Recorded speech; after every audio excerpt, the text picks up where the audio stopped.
ఇప్పుడు క్షీణిస్తున్న సంబంధాలతో, అక్కడ ఉన్న ప్రతికూల పరిస్థితులతో ఎంతగా నంబర్ ఇండియన్ విద్యార్థులది పడిపోయిందంటే, అక్టోబర్, డిసెంబర్ 2024 మధ్యలో వెళ్ళాల్సిన భారతీయ విద్యార్థులు సంఖ్య 86% పడిపోయిందండి.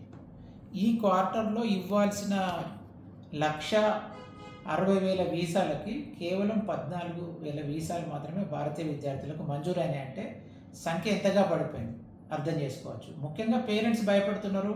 ఇప్పుడు అక్కడ ఖలిస్తానీ తీవ్రవాదంతో మన పిల్లలకి ఏమైనా ఇబ్బంది ఉంటుందా అని ఒకటి. అక్కడ హౌసింగ్ క్రైసిస్‌తో భరించలేనంత ఖర్చులు పెరగడం ఒకటి.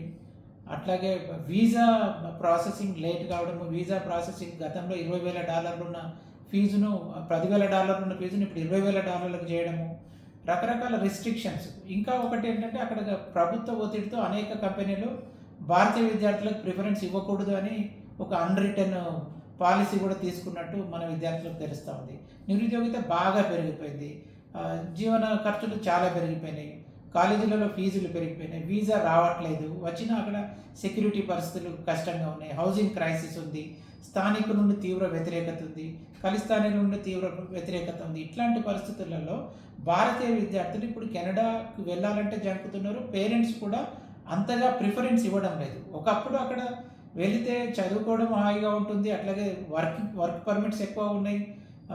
చదువుకునేప్పుడు కూడా వర్క్ ఎక్కువ హవర్స్ చేసుకోవచ్చు. వీటితో పాటు పిఆర్ అనేది పర్మనెంట్ రెసిడెన్సీ చాలా ఈజీగా వస్తుందని అమెరికా కంటే చాలామంది కెనడాకు పోయిన సంఘటనలు ఉన్నాయి. కెనడాలో పాయింట్ బేస్డ్ పర్మనెంట్ రెసిడెన్సీ ఉంటుంది. అదే అమెరికాలో అయితే సీనియారిటీ బేస్డ్, మీరు ఎంతకాలంగా ఉన్నారు అట్లా చూసి మన దేశాన్ని వైజ్ కోటా ఉంటుంది. అట్లా రావడానికి దశాబ్దాలు పడుతుంది. ఇప్పటికీ 20-30 ఏళ్ళ నుండి ఉన్న వాళ్ళకి కూడా గ్రీన్ కార్డు, సిటిజన్షిప్ రావడం అమెరికాలో గగనంగా ఉంది. అదే కెనడాలో పిఆర్ బేస్ పర్మనెంట్ రెసిడెంట్ అనేది పాయింట్ బేస్డ్ ఉన్నది కాబట్టి చాలా ఈజీగా వచ్చేది.